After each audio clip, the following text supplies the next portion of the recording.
Hello and welcome to this presentation of MetaEthics, the ethics of metaphysical congruence. This is an ethical framework developed by myself, and it is, to my knowledge, and as far as I can understand it, the first and only non-arbitrary, truly non-arbitrary, objective universal morality. And in this presentation, we are going to go over it step by step from first principles and see if this claim holds. We'll begin with a small, brief introduction, and then we'll go over the foundation, the three axioms of metaethics, and then the metaphysical triad, the ECAs, the NUP, and we finish with the code of agency. Before we begin, the MetaEthics white paper in the description below.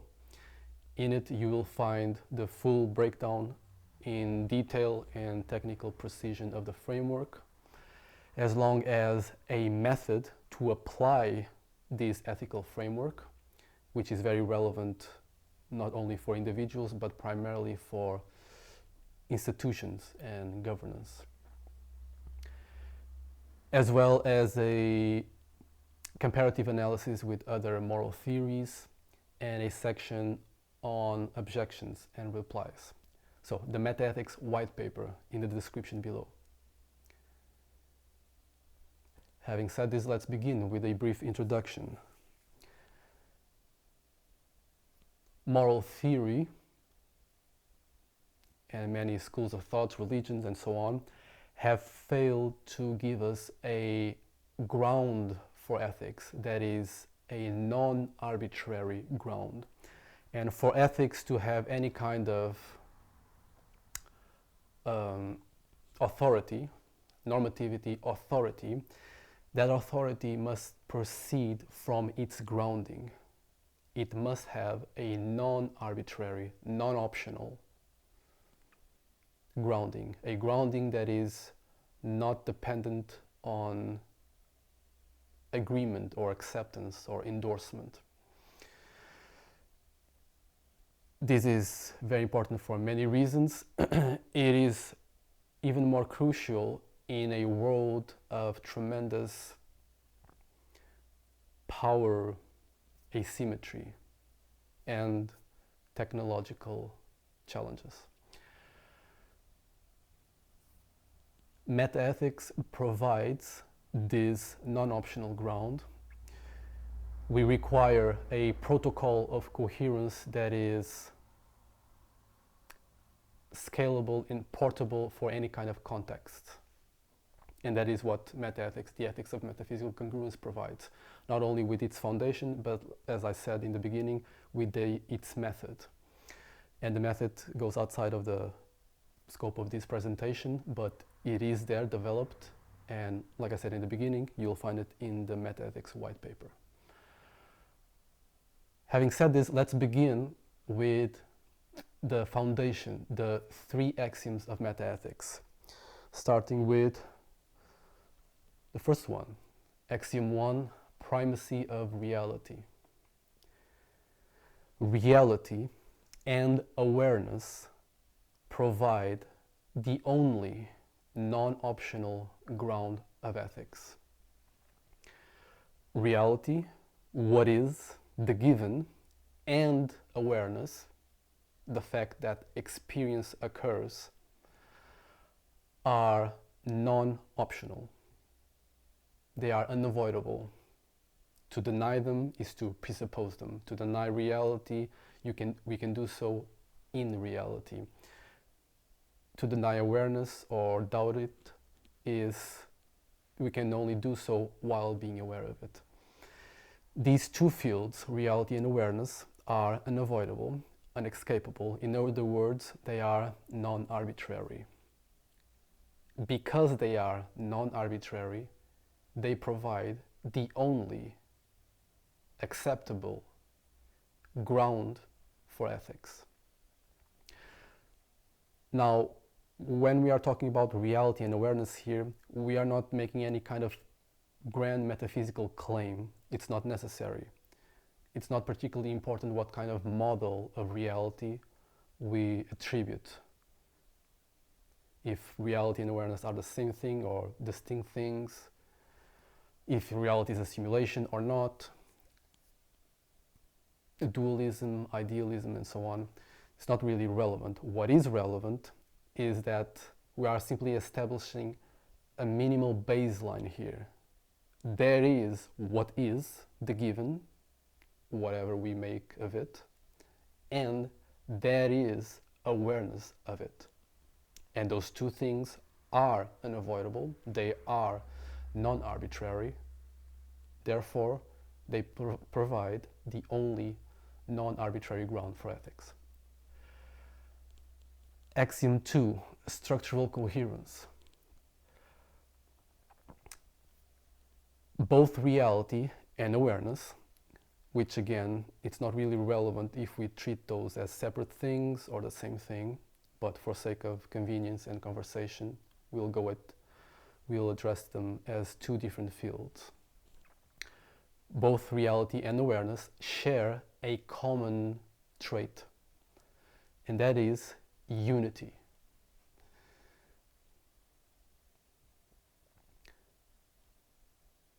If we have these fields as the non-optional ground of ethics, we need to inquire as to their most fundamental trait, that is unity. Structural coherence. In reality, this is an interdependence, an operational interdependence. In awareness, that is a coherent phenomenon of awareness, which is coherent. And this unity is the most fundamental because any other trait presupposes it. Time, space, symmetry, causality, continuity, temporal memory, qualia, and so on. Any kind of trait of reality or awareness, they all presuppose and require unity, or they require the structural coherence of these fields in order to be meaningful at all. Entropy can only exist in a structural coherent unified field. Inside it. We can say the same thing for any other trait. Therefore, unity, structural coherence, is the only, it's the primary, the most elementary, the most foundational trait of reality and awareness. This leads us to the third and final axiom of metaethics, congruence with unity. If reality and awareness are non-optional, therefore they provide the only acceptable non-optional ground of ethics, axiom 1, and their foundational trait is unity, axiom 2, then congruence with unity is the standard. Congruence with unity is the criterion. Very simple and straightforward. So now we have the three axioms, reality and awareness as non-optional, unity as their fundamental trait, and now we have a criterion of moral evaluation. Ethical coherence equals metaphysical congruence.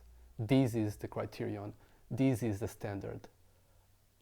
An objective, universal, and most importantly, non-arbitrary criterion.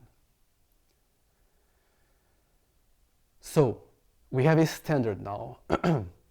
However, even though it's very easily understandable, the criterion, congruence with unity, it is not practical for day-to-day life, for individuals or institutions. We need to understand what congruence with unity means in practical terms. In order to do so, we will need to do a couple of things. First, we will need to derive the metaphysical core of each axiom. Of course, we will need to refer to the axioms because they are the ground. We need to derive the metaphysical core of each axiom. That will be the metaphysical triad. And then we will need to derive the practical expression of those abstractions, of those metaphysical cores. We are dealing with the wider field of reality and awareness. And this field is, at its essence, structurally coherent.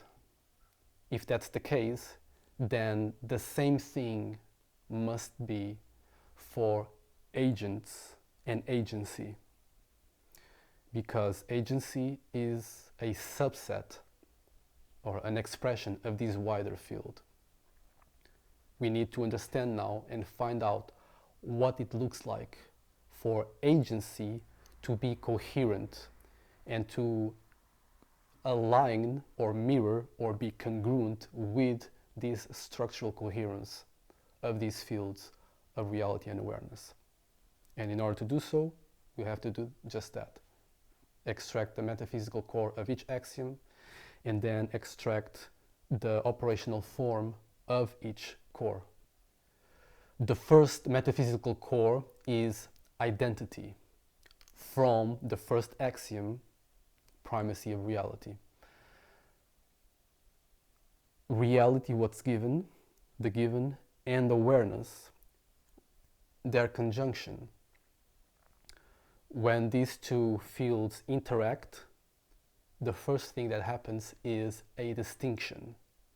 This rather than that. Identity. So identity is the metaphysical core of the first axiom. The metaphysical core relevant for agency. That's what we are trying to find out here. And if identity fails, agency fails. In order to have agency, there needs to be obviously an agent, a persistent identity, a persistent locus, structural locus in an environment persisting, a persistent someone, identity.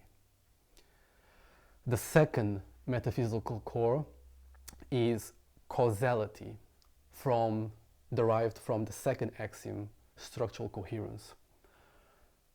Structural coherence means that there is a relational order between things. Everything relates to everything else. Everything is in relationship with everything else. There's nothing that is truly separate or in a vacuum. It's not possible. So there's a lawful dependence and a relational order to everything.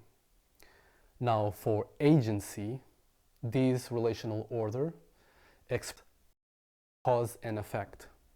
If identity, a persistent someone, is existing in a field that is structurally coherent, that provides a relational order,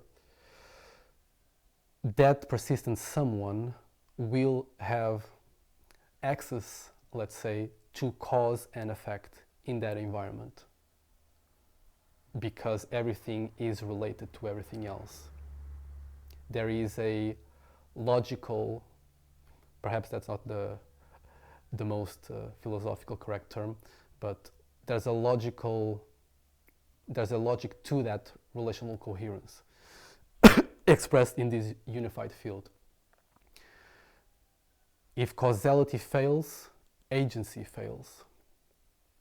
If when we push a cup down the table, instead of going down, sometimes it goes down, but sometimes it goes up, or sometimes it turns into a monkey. There's no relational order, there's no causality. If causality fails, agency fails. Causality is the metaphysical core of the second axiom. And the third axiom, or the third metaphysical core of the triad, is teleology, from the first and the second axiom put together. The first and the second core, metaphysical core. If we have identity acting in a structural coherent environment, that will be inevitably an action toward ends. If you have an individuated self in an environment that is structurally coherent with cause and effect, inevitably action will have goals toward ends. And if teleology fails, agency fails, because you wouldn't have action anymore. You would simply have movement. You have bodies in motion in space, but not action. So these are the three metaphysical cores of the three axioms: identity, causality, teleology. Now that we have the metaphysical core, we need to extract from it operational form relevant to agents.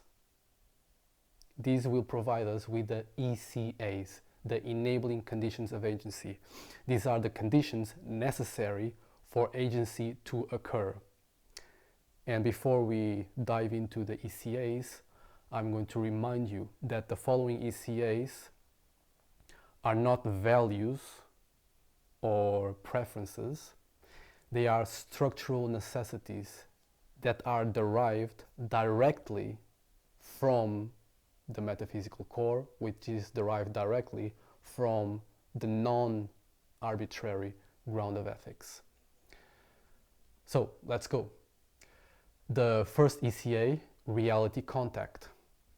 All ECAs are derived from the three cores, but we could say that some of them come primarily from a specific core. In the first case, the first ECA, reality contact, is derived from all of them.